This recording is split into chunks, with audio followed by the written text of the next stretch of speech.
wafdi warkacaya madaxweyne ku-xigeenka maamulka Soomaaliland Cabdiraxmaan Cabdilaahi Ismaaciil Saylici ayaa maanta soo gaaray caasimada gobolka Awdal ee magaalada Boorama.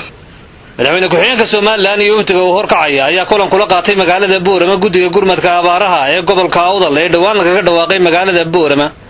waxaana ugu xog warameen xaaladda deegaanada abaaruhu ka jiraan ee degmooyinka Saylac, Lughaya iyo Baki. halkaasi oo ay ku raafaasan yihiin kumayaal barakacayaal oo xoolahoodii ay ka qaadeen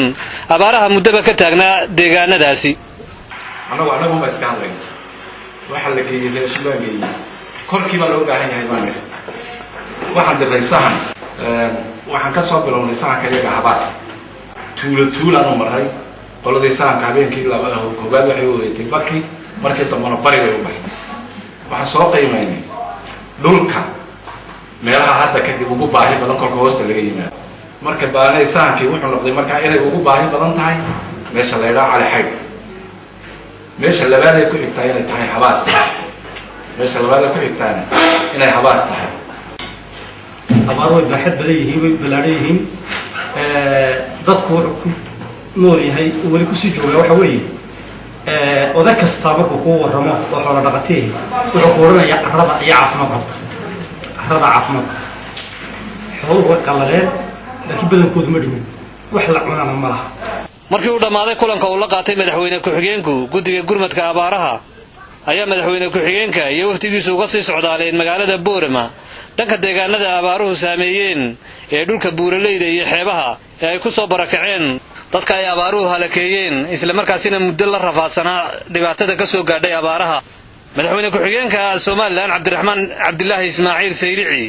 ayaa socdaalkiisa waxa uu ku sheegay gurmad qiimayn iyo indhayn xaaladda abaareed ee muddada ka taagnayd jiidaha buuraleyda iyo xeebaha gobolka Awdal, taasi oo madaxweynaha Soomaaliland Axmed Maxamed Siiraanyo uu sheegay inay dhulkaasi ku dhibaataysan yihiin barakacayaal kor u dhaafay 20,000 oo qoys.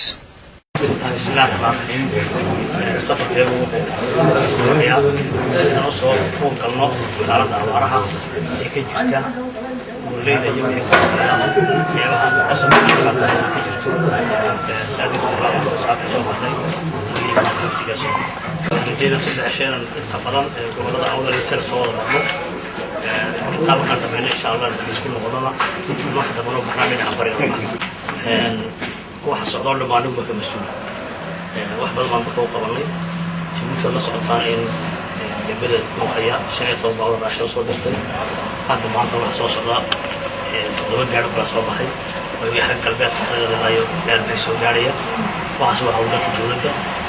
هذه عالمي نوال ما طلعناي وهبلان ضرب لي بعض وقعتين إن شاء الله جينا يكشون واحد من كان طلعان أنا روح عن خاصية تقوم بطريقة ولا لكن السكوتين حتى نوال قاعدوا يثبت نوال إن شاء الله. كنت بحال مهنقة يا دقة أكاس كحر صارتي ما أعرف مكان بعث صارتي أي أبغى بس ما يصير وهاي أنت ما تقول مكان وهي ما في له ريق عشتي وحلا هي طلع هي سمعنا من الجوان بقى أبارتو أول يسأل كوكو من لكن سوى حلو حين راب وراها بورس ليش كان راب كوكس جوجل لان جوجل إيري ولا واحد سطع وعلى الوضع اللي سمعنا من الجوان تبع قربها يوجدها إنها وشاء أبارتها دخل ولا كل باتيسين هنا جرجان بنزين وموفي si kastaba ahaatee socdaalka madaxweyne ku-xigeenka iyo wafdigiisu ku soo marayaan deegaanada abaaruhu ka jiraan isla markaasina ay ku dhibaataysan yihiin kumayaalka qoys ee danyarta ayaa safarkiisaasi wuxuu noqonayaa mas-uulkii ugu sarreeyay ee ka socda Soomaaliland ee dhulkaasi socdaal ku soo mara tan iyo intii la iclaamiyay inay dhulkaasi ka jiraan abaaro aad u daran.